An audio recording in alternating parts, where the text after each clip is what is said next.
Hello everybody, Alex here, and I had something else planned for today, but I wanted to talk a little bit about this router table here that we acquired recently. I am just delighted, not only on the router table itself, but basically in our whole setups. This was our router setup. It's attached to the our table saw, and of course we got a Rockler mounting plate in there, a fence that I cobbled together, and I'm able to attach it to the fence of the table saw. And this setup has been working pretty well for us. We've recently acquired this little table, a Bosch router table. I'm not going to review it. There's plenty of reviews on YouTube if you want to go check it out, but I like it for the price. With the Bosch router, I mean, so far so good.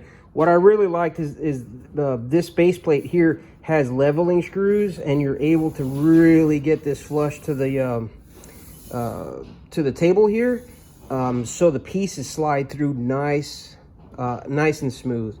But my point of all this is, and I touched upon this a little bit in my last video about having multiple setups, and I had that little portable table saw set up with my dado blade, which freed up my big table saw to make any cuts.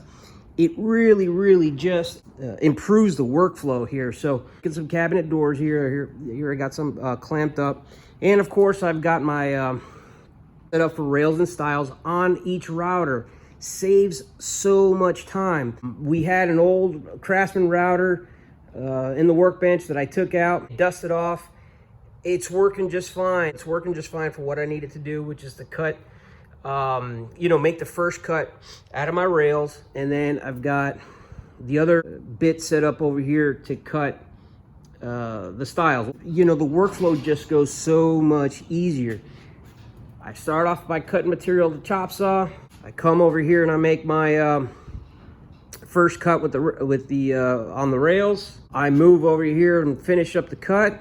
Then I have my little portable table saw still set up with my dado blade, so I can cut out the rabbet back here. The reason why I'm doing that is because these are getting glass, so I needed to cut out that extra material here. You can see the little gouge that it makes, and I'm doing this with a plunge cut on that little table saw. If you're not comfortable doing that, please don't do that technique. I know that I will probably get reamed in some comments by saying that is not safe, and in essence, it is not. Most of what we do is not, but I'm used to doing it. I'm comfortable doing it, and I've done it for years without a hitch.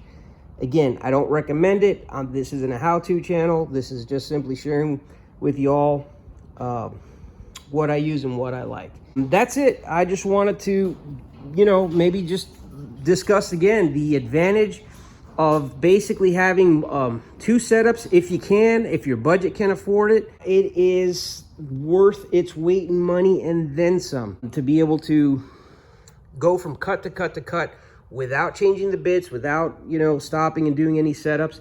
If I make a mistake, it doesn't take me that much to go back to the chop saw, chop another piece, throw it back on this little router setup, and cut another leg and get it done. Also, what it allows me to do is make a run of these doors in smaller batches.